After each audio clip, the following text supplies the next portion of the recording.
Fala aí pessoal, tudo bom com vocês?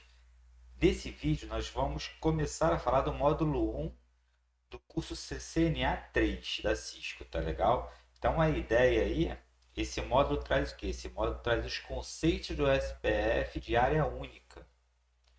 E esse vídeo vai trazer mais especificamente o tópico 1.1, que equivale aqui aos recursos e características do SPF. Nós vamos entender um pouquinho da base do SPF para daí depois a gente dar continuidade, fazer as configurações tudo direitinho. Sem mais delongas, vamos nessa. Aqui nós estamos diretamente, né, do material da Cisco, tá, pessoal? E em cima do tópico 1.1, como eu falei para vocês, a gente vai falar aqui dos recursos e características do protocolo OSPF. Uma coisa importante é que a gente, logo na introdução, a gente verifica o quê? A gente verifica que a ideia desse tópico é trazer o quê? Uma visão geral do protocolo, tá? E esse protocolo, qual é o intuito dele? Abrir, né, ou direcionar a passagem de pacote de um canto para outro da topologia de rede, quer dizer, de origem a destino, utilizando o caminho mais curto primeiro. E tem uma outra coisa interessante. O que ele faz? Ele pode trabalhar com uma única área, quer dizer, eu tenho os equipamentos ali que se comunicam naquela área, e para sair daquela área, ele já passa a ter que ter um gateway ali, né? Que vai fazer com que dentro daquela área específica você tenha, você fique isolado ali, os pacotes eles ficam isolados ali. Para sair daquela área para uma outra área, aí você precisa de um gateway para trabalhar nisso. Ele fica preso dentro daquela área específica, tá? Ou ele pode trabalhar com várias áreas, tá? O SPF versão 2 ele é usado para quê? Para redesenhar topologias de rede IP versão 4. Esse IP normal de 32 bits que a gente verifica no nosso dia a dia. E aí para trabalhar exclusivamente com IP versão 6, você tem o que? Você tem o SPF versão 3, que é utilizado para essa configuração.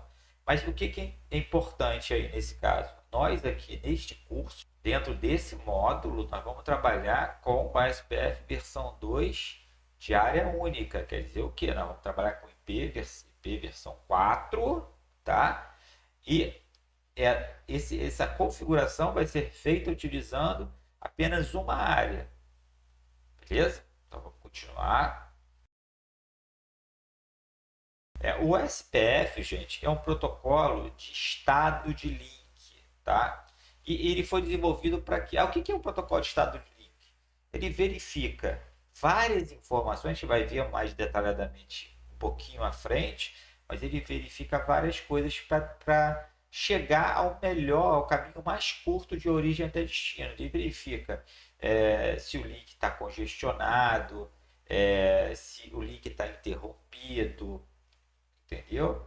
Ele verifica, às vezes você tem um link que ele tem uma velocidade um pouco menor, né? Ele tem uma largura de banda menor, mas ele está menos congestionado. Então ele faz um cálculo através de um algoritmo que a gente vai ver daqui a pouquinho, que mostra como está o estado daquele link e faz com que na tabela de roteamento do roteador ele assuma aquele link como o melhor caminho para chegar da origem até o destino.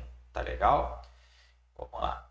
Ele foi desenvolvido, né, como uma alternativa ao protocolo de vetor de distância, que é o protocolo RIP, que é aquele que ele faz contagem de saltos, tá? Então, o protocolo de vetor de distância ele tem como única e exclusiva métrica o salto, a quantidade de saltos. Então, vamos dizer o seguinte: eu tenho 3 saltos para chegar a um destino, tá? Então, desses 3 saltos, eu tenho um link de 10 megabits por segundo, tá? E eu tenho um salto para chegar no destino, só que nesse um salto, o link aí, ele é um link de 256 kbps por segundo. O que acontece? Nesse caso, o protocolo RIP ele acha, né? Se você fizer um cálculo rápido, 3 saltos a 10 Mbps por segundo, quer dizer, megabits por segundo, a gente vai reparar que ele é muito mais rápido que apenas um salto a 256 kbps por segundo. Mas como a métrica dele é o salto, acaba que ele entende que o melhor caminho é aquele único salto. Beleza? Então, não é uma métrica muito adequada. Então vamos seguir, vamos lá, olha só. O protocolo RIP é um protocolo de roteamento de aceitação do início da internet. Quer dizer, no início do estudo de redes de internet, de uma forma geral, esse cara foi o protocolo mais aceito naquela época. E aí a gente vê aqui que essa métrica, né, ele continua aqui falando que a métrica de contagem de saltos, tá, como única métrica, acaba sendo um problema, beleza? Justamente por causa das larguras de bandas diferentes, do tráfego entre vários links de redes diferentes. Então, esse balanceamento que o SPF traz, quer dizer, essa variedade, né, essa verificação do estado daquele link faz com que o SPF, ainda mais para redes que são heterogênicas, né, que você tem links diferentes, velocidades diferentes, larguras diferentes, você acaba precisando de um algoritmo para verificar, pô, qual é o melhor caminho aí? Isso tá bom? Isso não tá? Essa largura aqui, como é que tá? Tá tendo muito tráfego naquela hora? Né? Então tem muito dado trafegando ali, então isso que a gente tem que analisar. Isso é o protocolo, né? O algoritmo desse protocolo, ele faz essa análise. Então, essa é uma grande vantagem em cima do RIP. Ele tem uma convergência, né, de topologia mais rápida, quer dizer, qualquer mudança num link, o SPF ele tende a mudar a topologia mais rapidamente. Tá? Vamos lá. Então a gente já falou, né, que o SPF é um protocolo de roteamento de estado de link. Ele usa esse conceito de áreas. O administrador ele pode dividir, né, o domínio de roteamento em várias áreas distintas. Isso faz com que gere o tráfego de atualização de roteamento. Acontece só naquela área específica. Então vamos lá, eu tenho uma rede muito grande, então o que eu faço? Eu divido em várias áreas utilizando o protocolo SPF, onde a troca de informações entre os roteadores elas vão acontecer em áreas estanques. Então, em cada uma daquelas áreas acontece a troca de informação. Então, a primeira área, essa troca. A segunda área, está tudo restrito. A troca de mensagens, a gente vai ver daqui a pouquinho, fica restrito àquela área específica, tá bom? E o que é um link, né? Esse conceito é importante.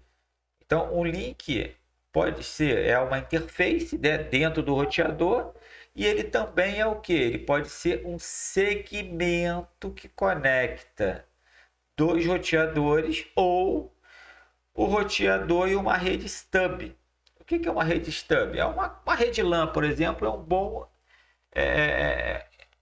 Eu acho que é uma boa descrição para uma rede stub. Tá? Então, uma LAN Ethernet conectada ao roteador, que esse roteador vai precisar de fazer um NAT, por exemplo, que a gente vai estudar um pouquinho mais para frente. Ele vai mascarar o endereço daquela rede em um único endereço. É um bom exemplo de rede stub. Beleza? Então, as informações, né?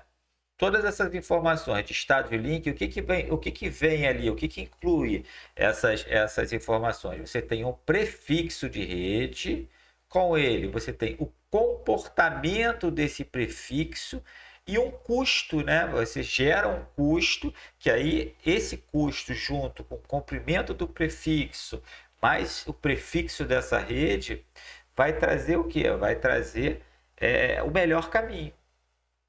Beleza? Isso aqui é importante frisar, né? O módulo 1, de uma forma geral, ele traz o que? A implementação, né, e configuração básica do SPF dentro dessa área única. Então, pessoal, agora a gente vai ver um pouquinho de componentes do OSPF, tá? O que é importante a gente entender? Que todos os protocolos de roteamento eles compartilham de componentes similares. Todos eles usam o quê? Mensagens de protocolo de roteamento para trocar informações de rota. Então, eles trocam mensagens para quê? Para acontecer, para verificar, por exemplo, quais são os roteadores que estão ligados diretamente a ele. Como é que está essa topologia de rede? Ela está o tempo todo mudando dependendo do estado de link. Então, o protocolo de roteamento, de uma forma geral, ele troca as informações com outros roteadores.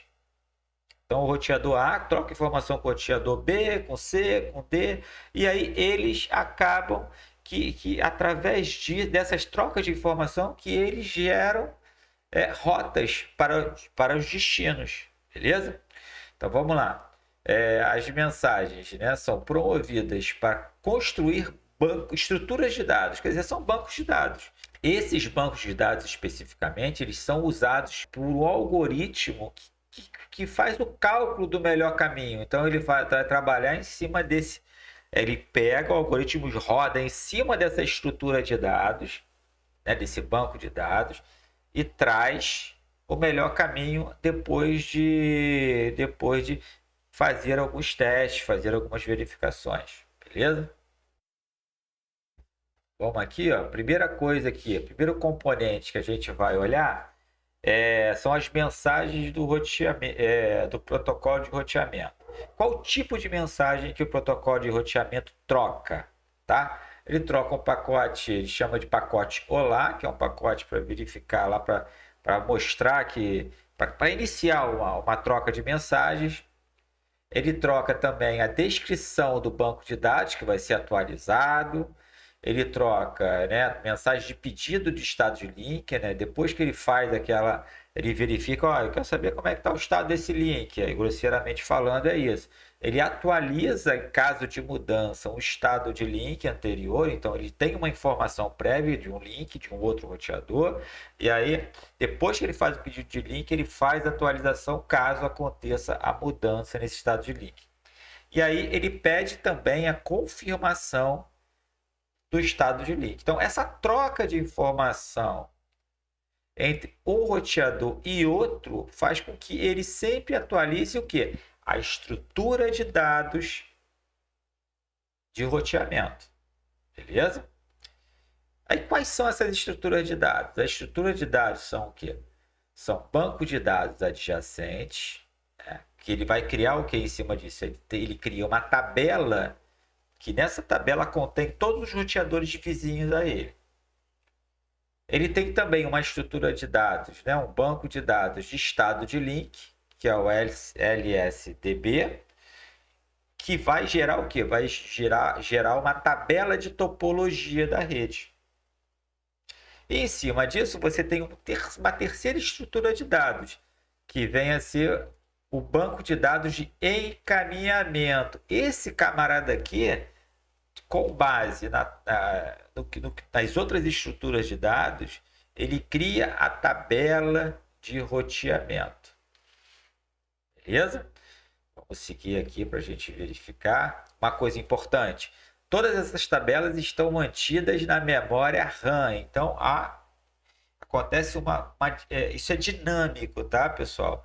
Quando o roteador é desligado, ele perde a tabela de roteamento. Então, como o protocolo de roteamento está configurado, o que vai acontecer é que ele vai pedir as informações através das mensagens, vai trocar informação com os outros roteadores e vai remontar todas essas estruturas, tá bom?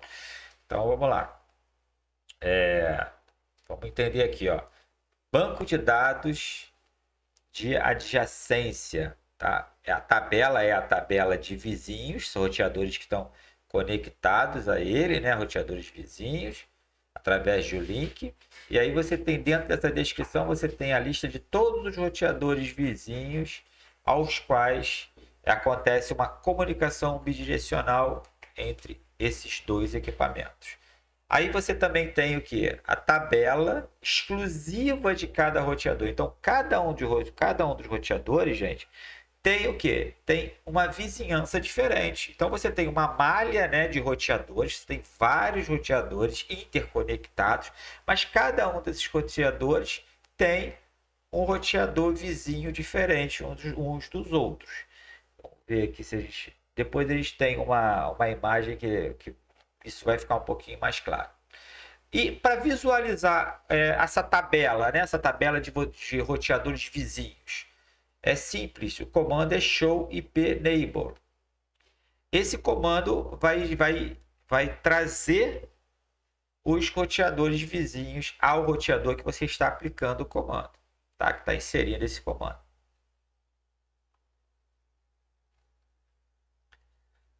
Seguindo para o nossa segunda estrutura de dados, é o banco de dados de estado de link. Esse cara monta a tabela de topologia, né? Ele tem uma visão da árvore, né? É como se fosse um desenho, né? Ele tem toda essa estrutura. Você sabe como é que está essa rede está dividida, onde é que está cada uma das redes LAN ou cada um dos links, você sabe através dessa tabela de topologia. E o que ele tem aí? Você tem uma lista de informações sobre todos os roteadores pertencentes àquela rede, né, que estão ali naquela rede. Você tem o banco de dados da estrutura daquela topologia de rede, é uma representação.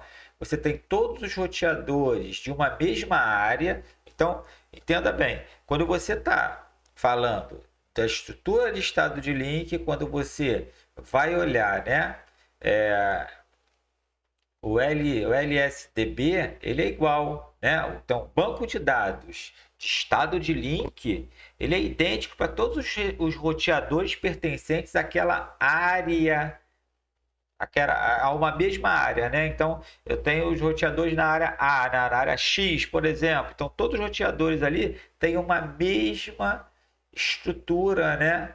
LSDB igual, é igual, umas às outras. É exatamente igual à estrutura do banco de dados estado de link.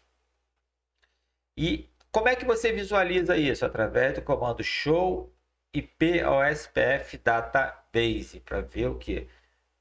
O banco de dados de estado de link.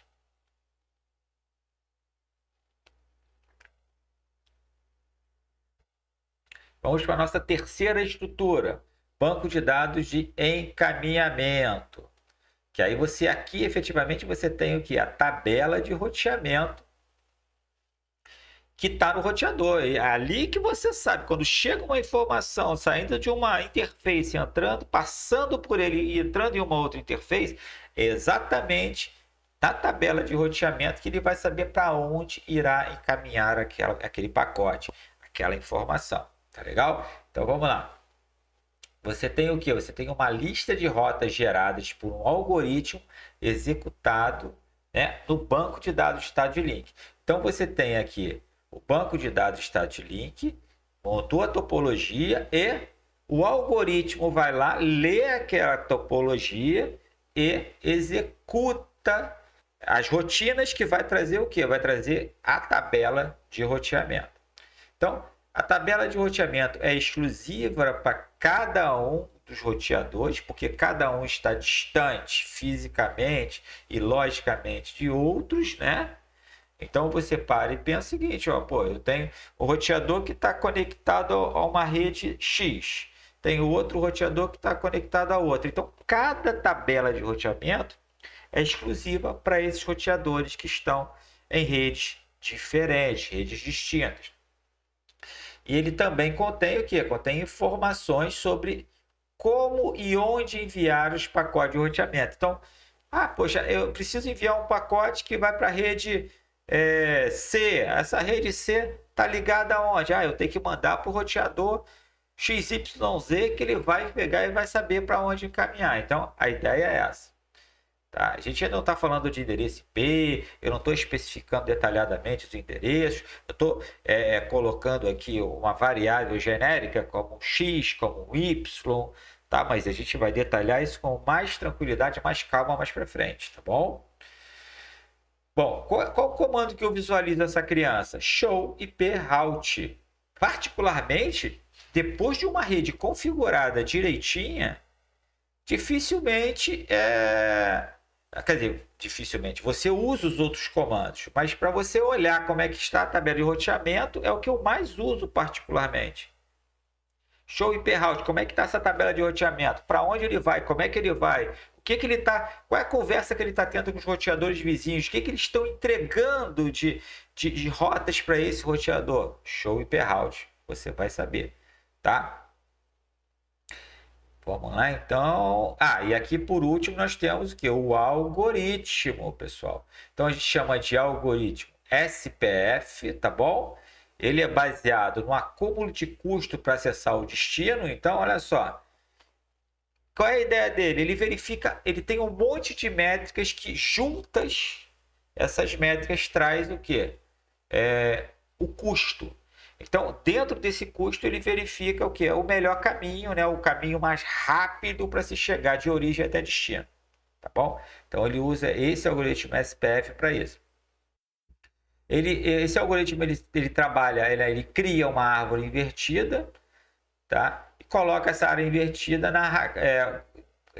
cada roteador ele vira a raiz dessa árvore, tá bom? E aí ele vai calculando o caminho mais curto em cada nó dessa árvore, beleza? E vai botando as melhores rotas no banco de dados de caminhamento, que aí cria exatamente aquela tabela de roteamento que a gente viu ainda há pouco, tá bom? Cria essa tabela, essa estrutura de tabela de roteamento aqui, beleza? Que a gente pode visualizar com show e route. Seguindo, o SPF, gente, ele usa o quê? Ele usa um processo genérico de roteamento, né, de estado de link para alcançar o estado de convergência. O que é o estado de convergência, pessoal? O estado de convergência não é nada mais nada menos que o que? Aconteceu, o roteador foi ligado, ele se comunica com os vizinhos, que os vizinhos se comunicam com outros vizinhos, assim sucessivamente dentro de uma mesma área. E no final das contas, o roteador recebe informações, né, que convergem para quê? Para ele entender como é que ele faz para chegar em cada uma das redes. Então, essa convergência acontece dessa forma. Aí mudou um determinado link, o link está congestionado, né? O cálculo de custo, né? Ele modificou. Acontece, né? Depois de um certo tempo, acontece nova convergência. Então, de tempo em tempo, ele vai relendo, as informações são trocadas e convergidas. Aconteceu um problema rápido, brusco, caiu o link. Esse roteador que estava se comunicando com o link que caiu, ele automaticamente já joga essa informação para a rede, para os outros roteadores atualizarem, né, a tabela de roteamento, que vai trazer uma nova convergência para se chegar de origem a destino. Tá? Então aqui, ó, a figura, ele está dizendo que a figura aqui embaixo, ele mostra os 5 roteadores e cada roteador é rotulado com um valor de custo. O SPF é usado para determinar o melhor caminho, a gente já viu isso, e a seguir tem as etapas, né, de cálculo desse estado de link aí para ser concluído. Então vamos lá. Aqui nós temos os roteadores, tá bom? E aí vamos ver aqui o passo a passo, ó. O que ele faz? Ele estabelece os vizinhos, né? Quem está diretamente conectado. Depois o que ele faz? Ele troca o anúncio do estado de link. Ele fala para ele, ó, como é que tá o teu link aí? O meu tá assim, o meu tá assado. Aí vão trocando a informação e aí ele vai criar lá o banco de dados de estado de link. Logo depois que ele criou o banco de dados de estado de link, o que ele vai fazer? Ele vai executar o algoritmo SPF que a gente viu ainda há pouco. Para quê? Para ele montar a tabela de roteamento e você tem a escolha da melhor rota. Então vamos ver aqui esse passo a passo aqui. Então ele vai estabelecer, né, adjacências de vizinhos. Então ele vai reconhecer, né, todos os o roteador SPF envia os pacotes de OLA para todas as interfaces do roteador, né, que o SPF permite. Então vamos dizer, esse roteador R1 aqui, ele mandou aqui um pacote de OLA, um pacote de OLA, um pacote de OLA. Aí o que vai acontecer? Os vizinhos, né, eles vão responder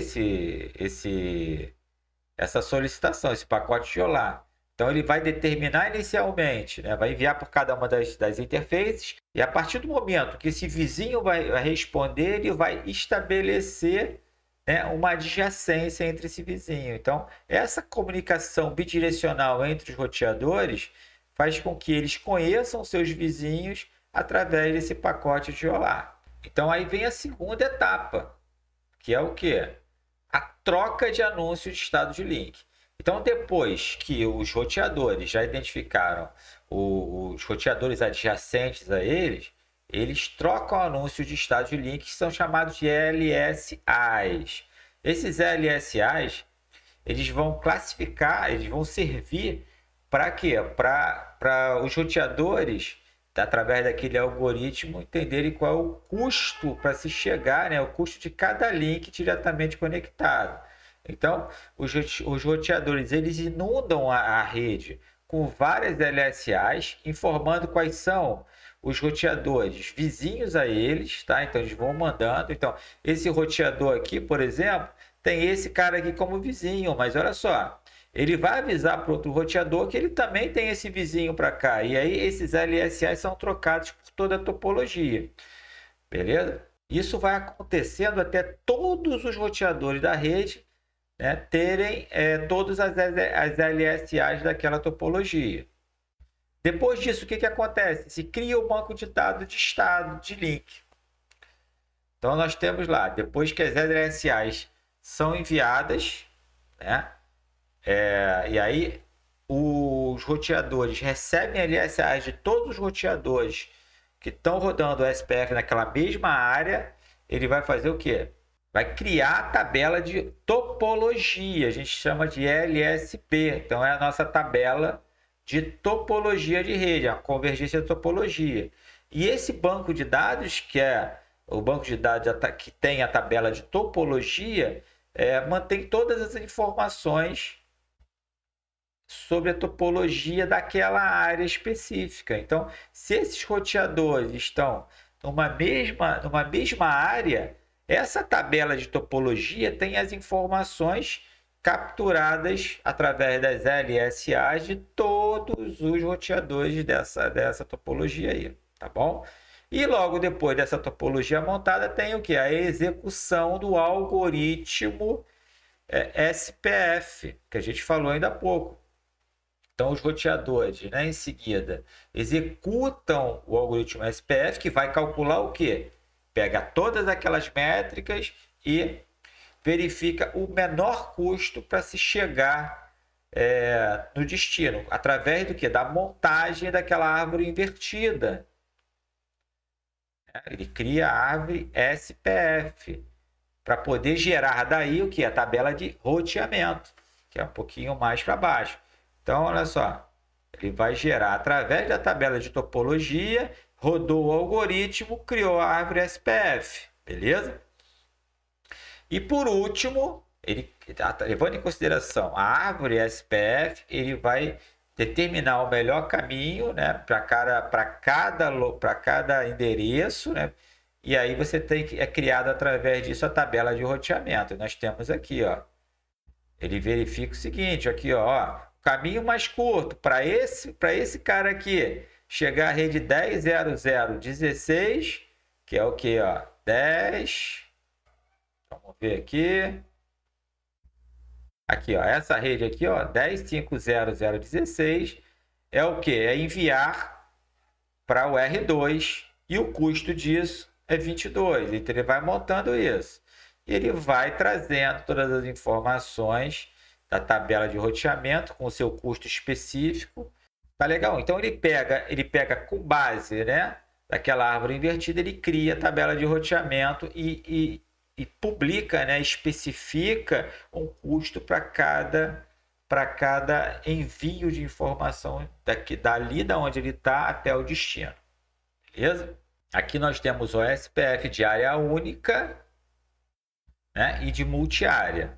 Então, olha só, a gente tem que entender o seguinte: o SPF, para ele ter uma eficiência melhor e ser escalável, ele suporta roteamento hierárquico, né, com várias áreas. Você pode usar várias áreas separadas. E o que que é essa, o que que é esse grupo, o que que é essa área? São roteadores, né, que compartilham as mesmas informações do banco de dados de estado de link, que é o nosso LSDB. E ele pode ser implementado de duas formas, tá? Utilizando área única, onde o quê? Todos os roteadores estão numa mesma área, tá bom? E a melhor prática é usar a área 0 para isso. Ah, posso botar área 1? Pode botar área 1. Posso botar área 22? Pode botar área 22. Mas a prática, né, melhores práticas, dizem o seguinte: vamos botando, se só tem uma área, vamos botar área 0 para ficar bacana, que é um padrão. Se você sai de uma empresa e vai para outra, vai prestar consultoria em algum outro local, você já sabe ali que a área 0 é basicamente para trazer, né, roteadores que estão em uma área única. E aí você também tem uma outra implementação que é de multi-áreas. E aí o OSPF, nesse caso, usa várias áreas, né, e essas áreas são utilizadas de maneira hierárquica. E uma coisa importante, todas essas áreas devem se conectar ao mesmo backbone, tá, da área 0. Então, assim, para essas áreas se comunicarem, você tem que ter o quê? Você tem que ter uma comunicação com os roteadores que estão na área 0. Então, esse cara que vai fazer com que outras áreas se comuniquem entre si. Ele vai rotear as informações de uma área para outra. E esses roteadores que são interconectados, eles são denominados roteadores de borda, né? Roteadores eles chamam de área de borda, né?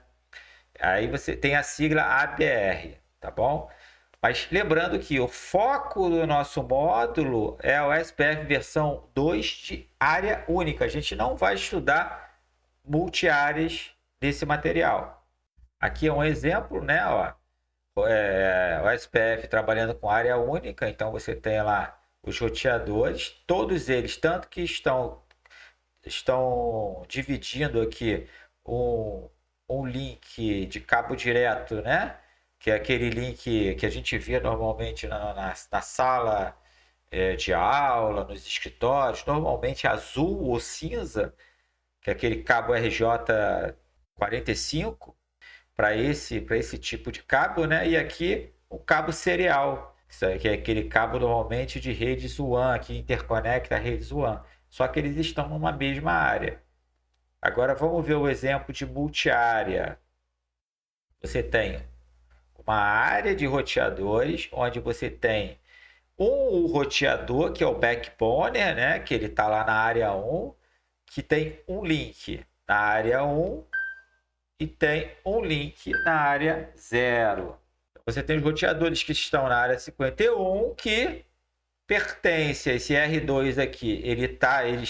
O área 51 está conectado ao backbone da área 0 através do R2 aqui. Então ele tem um link, né, uma interface de rede serial conectada aqui na área 51 e a outra interface de rede, essa também serial, conectada na área 0. Beleza? Vamos seguir rapidamente, embora a gente não vá trabalhar com SPF multiárea, a gente precisa entender, só para dar um overview de como é que funciona. Então você tem lá o SPF de várias áreas. Então, um domínio de roteamento muito grande, tá, gente? Para evitar troca excessiva, tráfego excessivo por trocas de mensagens, aí o administrador ele pode dividir em áreas menores. Normalmente, pessoal, isso acontece quando você trabalha num provedor de acesso à internet, que ele tem várias áreas diferentes para quê? Para fazer com que tenha uma diminuição de tráfego nessa troca de mensagens. Então ele vai oferecer, nesse caso, suporte hierárquico, tá vendo? E o roteamento ocorre entre as áreas, através do que? Através do backbone, lá que a gente já viu. Aqui tem um exemplo que ele está citando. O roteador recebe novas informações sobre a mudança de topologia numa determinada área, tá? E aí inclui edição, exclusão ou modificação do link. Então ele faz a verificação como é que está aquele link, se incluiu alguma coisa, se teve que retirar algum link da topologia, enfim. Tá? Aí o roteador ele executa novamente o algoritmo SPF para refazer a tabela de roteamento, desde que tenha recebido essa mensagem. E ele cria uma nova árvore SPF e atualiza a tabela de roteamento. Então, o algoritmo SPF, por que às vezes acontece, a gente trabalha com multi-áreas? Porque esse algoritmo ele exige muito da CPU do roteador. Então, se eu tenho muito equipamento, muita troca de mensagens, né? Além do tráfego que eu já falei anteriormente, você tem uma sobrecarga na CPU do roteador. Entendeu? Por que tem essa sobrecarga? Porque você precisa fazer o cálculo e aí, dependendo do tamanho dessa área, o cálculo se torna mais pesado, tá bom? Então, vamos ver aqui, ó, tem uma observação, ó, roteadores em outras áreas, tá vendo? Oferecem atualizações de mudanças de topologia, mas esses roteadores somente atualizam a tabela de roteamento, não precisa rodar o protocolo SPF, né? Ou, perdão, o algoritmo SPF para poder gerar a tabela de roteamento. Ele já envia já gerada, só vai fazer essa mudança na tabela de roteamento. Vamos lá. Muitos roteadores em uma área tornariam esses bancos de dados estados de link muito grandes, aumentando demais a sobrecarga. Beleza? Vamos ver aqui. Aqui ó, tem umas opções de topologia de hierarquia do OSPF. Então, tabela de roteamento menores. Então, você tem o quê?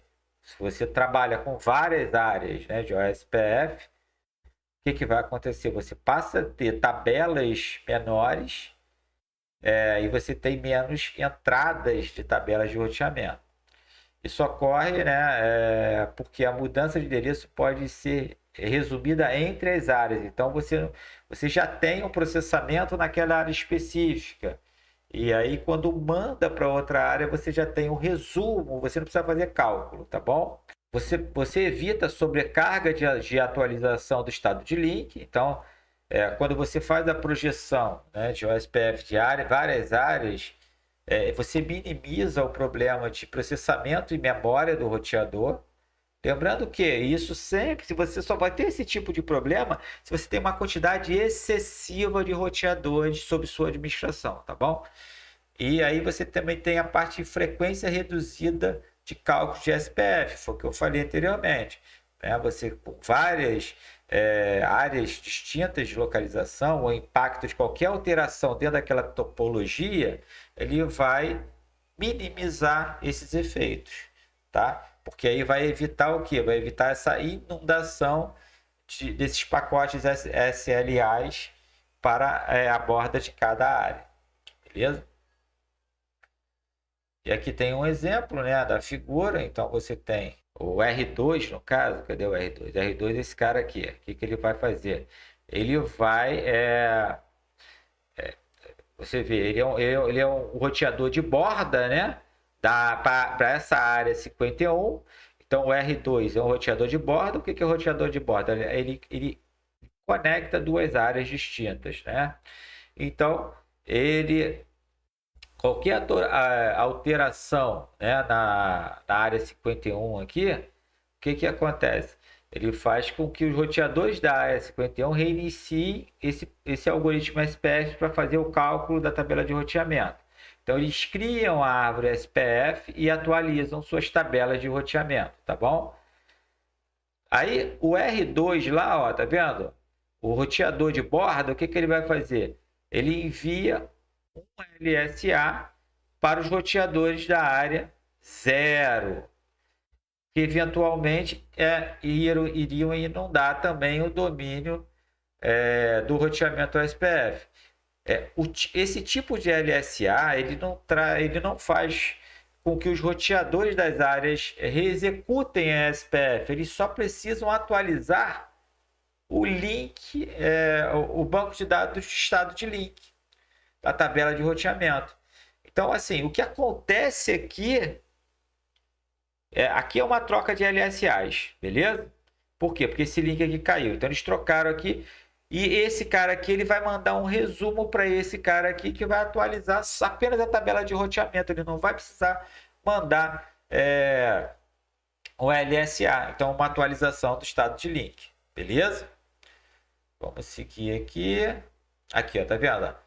Aqui é um resuminho. Uma falha de link afeta somente essa área 51 aqui. Então, o roteador de borda ele isola essa área aqui que houve a modificação das outras áreas. Tá? Então, ela fica presa ali. Essa inundação não afeta as outras áreas distintas, né? Áreas distintas. Então, os roteadores na área 0 e área 1, eles não precisam rodar novamente o algoritmo SPF. Vamos lá, o SPF versão 3, tá? Ele é equivalente à versão 2, só que ele trabalha com prefixos de IPv6. Tá? Aqui é só para lembrar, né, que o endereço IPv6 é um endereço de rede que ele é conhecido como prefixo. E a máscara de subrede é chamada de tamanho do prefixo. É só detalhe aqui. Ele é semelhante, né? O SPF versão 3 é o semelhante ao SPF versão 2, só que a troca de informações de preenchimento de tabela,